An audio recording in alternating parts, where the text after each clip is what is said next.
అబ్బా ఇయాటితోటి దేశం మొత్తం ఓట్ల పండుగ ఒడిచిందుల్లా. ఇక రిజల్టే బాకీ ఉన్నది.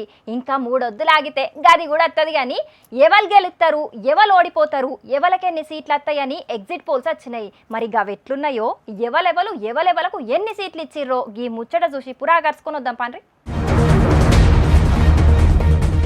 పరీక్షలు అయిపోయినప్పుడు పాస్ అయితామని పిల్లలు, పాస్ అయితారు అని వాళ్ళ అయ్యవ్వలు, సుట్టపోళ్ళు, దోస్తులు అనుకుంటారు. అట్లనే ఎలక్షన్లు అయిపోయినాక గెలుస్తామని లీడర్లు అనుకుంటారు. అట్లనే గీలు గెలుస్తారు అని కొన్ని సర్వే సంస్థలు అనుకుంటాయి. దానికి తగ్గట్టు సర్వేలు చేసి బయటికి ఇడుస్తారు. ఈ గియాల కూడా చాలా సర్వేలు బయటికి వచ్చినాయి. దాంట్లో ఏపీల పంకపాటి 115 కెంచి 125 ఎమ్మెల్యే సీట్లు, 16 కెంచి 18 ఎంపీ సీట్లు వస్తాయని చెప్పింది పోల్ స్ట్రాటజీ. ఇక తెలంగాణలో పువ్వు పార్టీ 8 సీట్లు, చెయ్యి పార్టీ 7, కారు పార్టీ 1, ఎంఐఎంకు 1 ఎంపీ సీట్లు వస్తాయని చెప్పింది.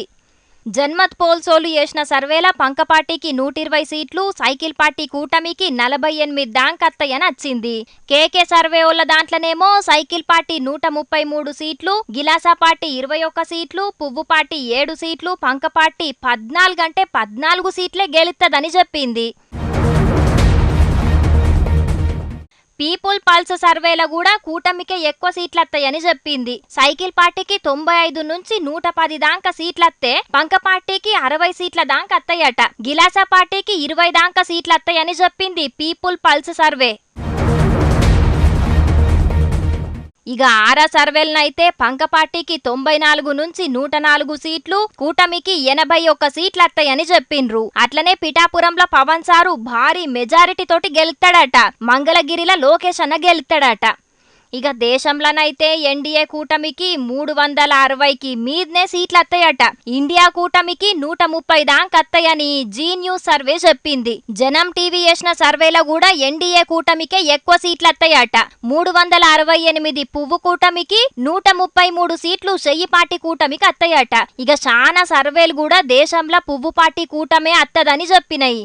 అందరు మంచిగానే ఉన్నారు గాని ఎటు చేసి ఏపీల షర్మిలక్క, తెలంగాణల కేసీఆర్ సార్ పరిస్థితే మంచిగా లేదు. అటు ఏపీల చెయ్యి పార్టీకి ఏళ్ల మీద లెక్క పెట్టుకునే అన్ని సీట్లు కూడా రావట. తెలంగాణల కారు పార్టీకి అత్తే 1 ఎంపీ సీట్ వత్తదిగా అవచ్చట. కానీ చిత్రం ఏందంటే సిపాకోలు చేసిన సర్వేల కారు పార్టీకి 11 ఎంపీ సీట్లు వస్తాయని చెప్పిర్రు. మరి ఈళ్ళేడబోయి సర్వే చేసిండ్రో గాని ఎవ్వరు చెప్పంది ఈళ్ళు చెప్పిండ్రు. కారు పార్టీ రాష్ట్రంలో అధికారంలో ఉన్నప్పుడే 8 సీట్లు వచ్చినాయి. గసుంటిది ఇప్పుడు ప్రతిపక్షంలుండంగా, పార్టీ కష్టాలుండంగా 11 సీట్లు ఎట్లత్తాయో ఈ సీపాకోలకే తెలవాలే అని అనబట్టిండ్రు కొందరు. కానీ ఈ ఎగ్జిట్ పోల్స్ ఎగ్జాక్ట్ పోల్స్ అయితాయో లేవో జూన్ 4వ తారీఖునే తెలుస్తదిగా. చూద్దాం మరి ఎవరు గెలుతారో ఎవరు ఓడతారో.